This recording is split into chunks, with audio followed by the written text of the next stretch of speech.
This is Adam Martin with your Western District Fishing Report.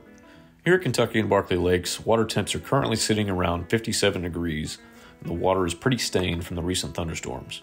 With the stained water, most bass anglers have been throwing shallow diving crankbaits and have been pretty successful. You can go just about as shallow as you want right now, as a large number of fish are already in their pre-spawn staging areas.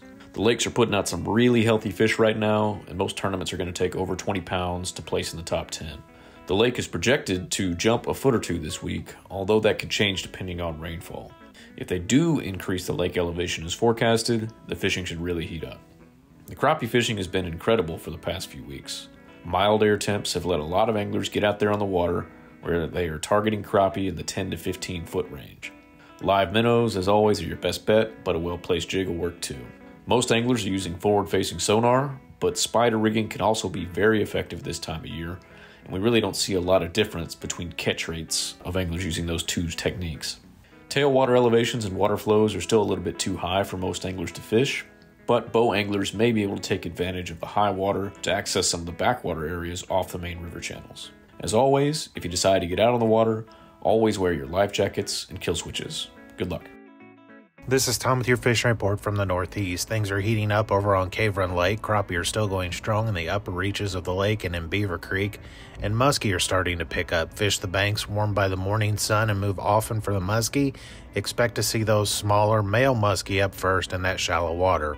Also on Cave Run, be cautious of what boat ramps are open and closed before you go due to the higher water. Your best bet really is to call the U.S. Forest Service office for most up-to-date information. The Cave Run Lake tailwaters are up and down with storms and flooding conditions on the lake. This has pushed the majority of the fish into slackwater areas, so we were looking at behind the boat ramp and in the feeder creeks. We've also seen some white bass in the tailwaters that are washing in from the lake, so it's real good fishery down here right now. Grayson is a similar story, but for the most part has been back down to manageable water levels. The upper reaches are your best bet for crappie. Fish around standing timber and structure. Trout stocking will continue this month with our Red River Gorge streams getting their first stockings of 2023. East Fork Indian, Middle Fork Red, and Swift Camp Creek all will be stocked this week. All are still under the delayed harvest regulation till the end of the month, so any fish caught will have to be released.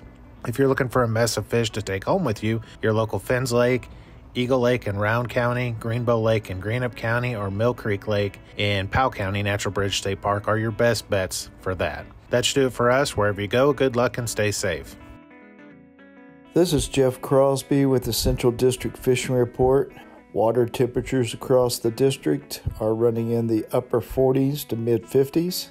If you haven't already, remember to purchase your 2023 fishing license. It is March, and it's that time when white bass begin staging in the headwaters of Taylorsville and Harrington Lakes.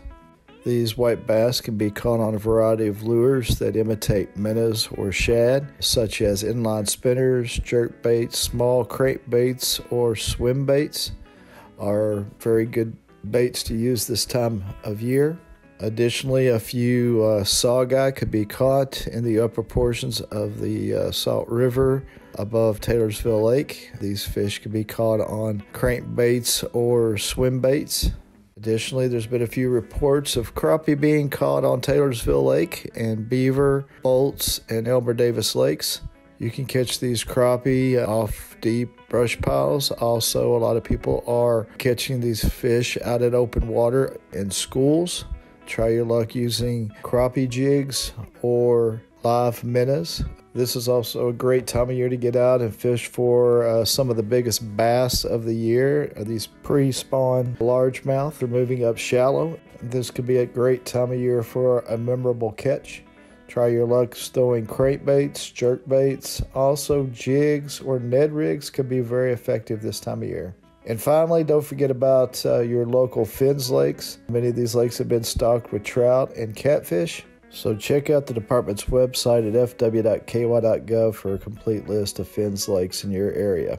So grab a pole, enjoy some great spring fishing, and I hope to see you on the water. This is Caleb Bentley with the Kentucky Stocking Report. This week, across the state, we stocked channel catfish. Channel catfish were stocked in Three Springs Lake, Miles Park Anglers Lake, Miles Park Green Heron Lake, Jacobson Park Lake, Whitehall Park Lake, Brickyard Park Lake, Kess Creek Park Lake, Rotary Park Lake, Lake Montgomery, Yellow Creek Park Lake, Panther Creek Park Lake, James D. Beeville Park Lake, Wayman Morris Park Lake, Scott County Park Lake, Lusby Lake, Easy Walker Park Lake, Upper and Lower Sportsman's Lake, Tom Wallace Park Lake, Waverly Park Lake, Robert J. Barth Lake, Lake Mingo, Southland Church Lake, Alexandria Lake, Millennium Park Lake, Anderson County Park Lake, Camp Ernst Lake, and Middleton Mills Park, both the Long Pond and the Shelter House. Good luck fishing and stay safe.